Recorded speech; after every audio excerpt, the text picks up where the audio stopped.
Hello guys, and welcome to another episode of Visit Worth It, the series where I share my review and my opinion for different video games that I've experienced. Today's video is about Rocket League. Back in the early days, where websites like Miniclip and Ye8 were the go-to for every teenager in order to play video games, there was a game where the player controlled a Luna Park card and played football within an ice stadium. It was a fun and active game. 12 years later, in 2015, developers Psyonix and Panic Button Games took the concept of driving cards football and created the game that is now known as Rocket League. The game was published by Psyonix for all available consoles. Before proceeding to the game review, keep in mind that Rocket League is a cross-platform game. This means that people can play together despite being in different platforms. PlayStation players, such as myself, can play together with Xbox, PC and Switch players. Furthermore, the game has been out since 2015, which makes it a total of 6 years old. During these years, the game managed to stay relevant through a healthy esports community, dedicated developers, and a loving fanbase. In fact, in order to celebrate the game's 6 years, Psyonix made the game completely free for anyone to download and experience it, and also announced a portable version for Android and iOS.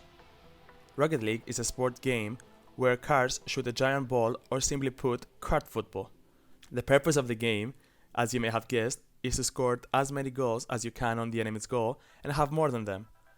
Unlike any other football-based game, such as FIFA, Pro and Tsubasa, the team does not consist of 11 players. Instead, the options available are 1v1, 2v2, 3v3 and 4v4, and others that I will be mentioning later.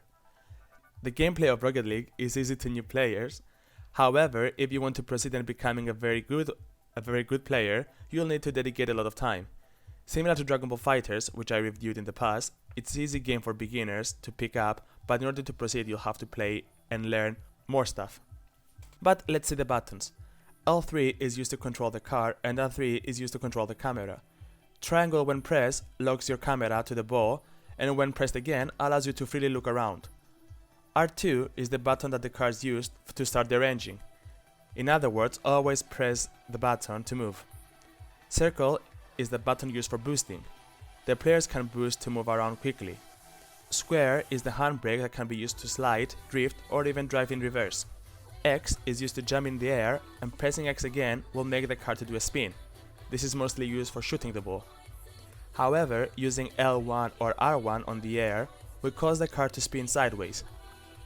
The keypad, on the other hand, is mainly used for communication. The game offers a total of 16 sentences that can be used. In fact, each button is for certain commands.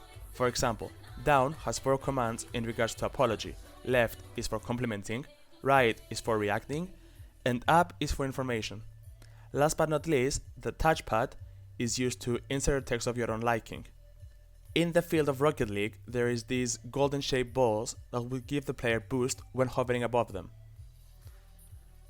Rocket League has different game modes. One of them is basketball. The players play normally, however instead of goals they have hooks and they try to score the ball in a basketballish way. Snow Day is a game mode where the ball is replaced by a hockey puck and the floor is ice. Moreover, we have Rumble, where every 10 seconds the players get certain power-ups to help them score or prevent a goal. These power-ups are Tornado, Ball Freezing, Hookshot, Spikes, Magnets, Unstoppable Boost, Exploding Skeleton, Card Swap, the Boot, the Haymaker and the Planker. Most of them can be used both offensively and defensively. Last but not least, the last game mode is Drop Shot, where 2 teams get one side of the map and shoot the ball. Each time the ball hits the ground or touches the floor, the area it touched will break. The aim of the game is to score the ball where the floor is broken. The cars won't fall in the hole, but the ball will. There was a limited rugby game mode, but like I said, it was limited and you cannot enter it as of now. As I mentioned, this game is simple but also complex. For example, you may have noticed I did not mention passing, as there is no official pass button.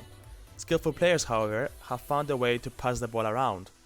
Some even are capable of drifting the ball around and even control in mid-air. One of the best things the game has is their customization. The players have a range of variety of items to customize their own car. To begin with, there is plenty of car models to pick from. When the selecting of skeleton is made, you can pick the painting alongside its colors. These colors can also be customized with materials, such as is made of wood, iron, sun exposed and others. Then you can customize the car wheels, the car's gas when boosting, the tail it creates when it speeds up, the car's engine noise, and last but not least, the goal celebration. The main negative thing about the game comes in the form of pay to unlock. The game is now free, so they needed a way to make money from, and the way they found it is through blueprints. While playing the game, you get to unlock some items that you can use, but more commonly, you'll get a blueprint containing an item that can only be unlocked by purchasing it with real money. This can be frustrating, as I believe most who experience the game will wanna have a certain goal celebration. Personally, I've reached level 70 without getting anything, and I had a friend who sent me some. There should have been a way to get items outside of paying. You know, for example, if you do a lot of missions and stuff, you get currency that you can use. Do include pay, but at least you were the player with certain items or something interesting here and there. I remember I found my first gas, which was a rainbow, however I already had the rainbow one. It killed the vibe right there, let me tell you. Before somebody says something, no, I did buy the game 2 years ago, it's not that I didn't buy it. Anyway, I hope you guys enjoyed the video. If you did, please leave a like and subscribe. Tell me in the comments below if you played the game or if you're willing to pay it now that it's free. I got mine back in 2020 for £15, paid it for like a month, more or less, and then I got the platinum trophy and then I gave up. A year later, in 2021, a friend of mine got the game, so now we're playing it together since we can share the same experience. Till then, take care and I'll see you all in the next one. See ya!